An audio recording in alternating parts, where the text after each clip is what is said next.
Hello, this is Strephon Kaplan-Williams doing part 2 on deliberate evil. Look at this, huh?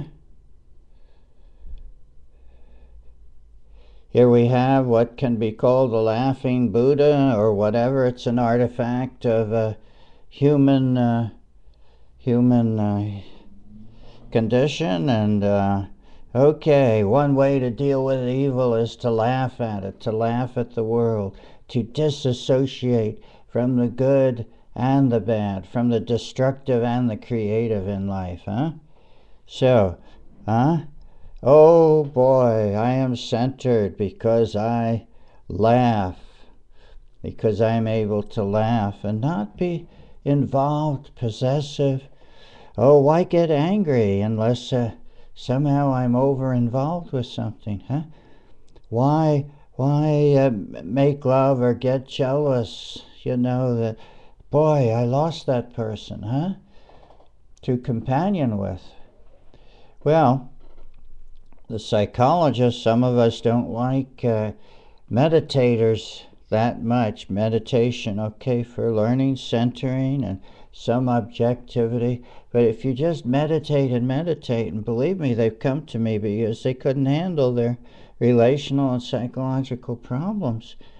Meditation tends to separate yourself out from things happening to you right now, huh? And you don't give a healthy emotional reaction. You don't feel good and you don't feel evil. So we're talking about deliberate evil, part 2. Now, what is deliberate evil? Okay. Again, the definition is when we choose to do consciously destructive acts to others, to things, to people, to whatever, animals sometimes. So deliberate evil is the choice to do destruction and not just let it happen naturally, like in nature. Okay, so then we see, how does that work? Like in this Second World War, there was a whole pacifism as part of theology, but there was also a dominant war theology. Reinhold Niebuhr from Germany said, it's the lesser of two evils. Do the lesser of two evils. I guess it's coming out of the Second World War. In other words, if Americans and allies are deliberately trying to defeat and destroy Germany and its government and its soldiers, I mean millions of Germans, they're not all Nazis, they're German soldiers out invading other countries like America's invading today, you know. And why should any country or people invade another country? Huh? You don't belong there. So that means that you cause lots of deaths. So in Iraq and Afghanistan, it's horrifying to hear the news, and the military doesn't let photographers show the images of wounded and dead American soldiers and even other civilians being killed, but the news reports it, huh? So there are all these children being maimed and killed, and these mothers. Now, these are not people out with guns to directly kill the foreign soldiers, which are America and its allies, as well as some militants from Middle East countries coming in, but by and large it's a huge American military force. So deliberate evil, how can anyone go in and bomb and rocket and use those horrible drones to just destroy people in their homes? Huh? Okay, the excuse is, oh, we're killing insurgents, huh? So, but it's always happening. You're killing a lot of civilians. Huh? What right does any human being have to kill another human being? So the lesser of two evils, theology, Reinhold Niebuhr would be, oh, I'm doing evil, I'm killing civilians because I'm also killing militants, huh?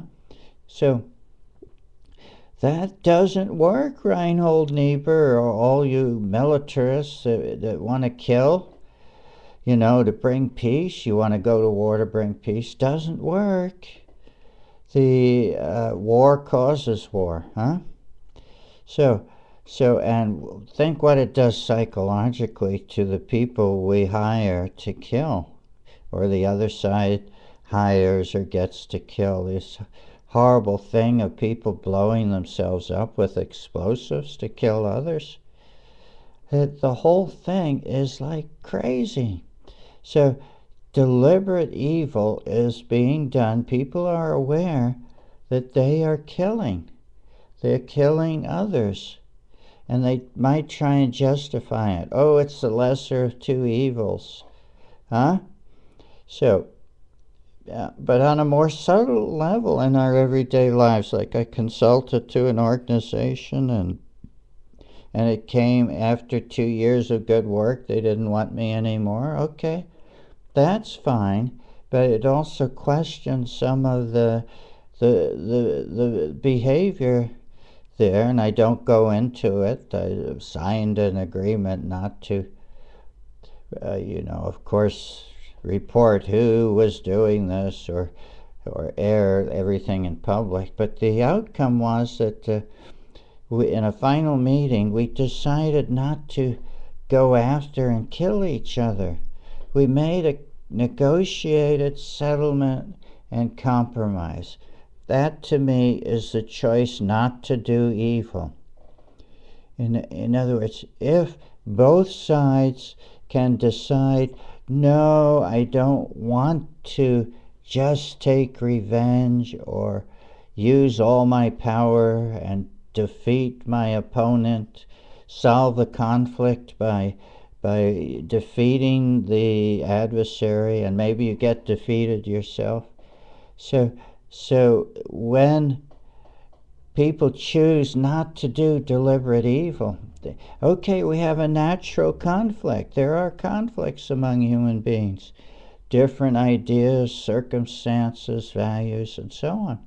So if you decide as a world ethic, I'm not going to do evil either as an individual, a deliberate evil, or as a government or an organization or a country or whatever, then you decide that no, you are not ultimately like going to kill civilians as part of your military power domination plan, huh?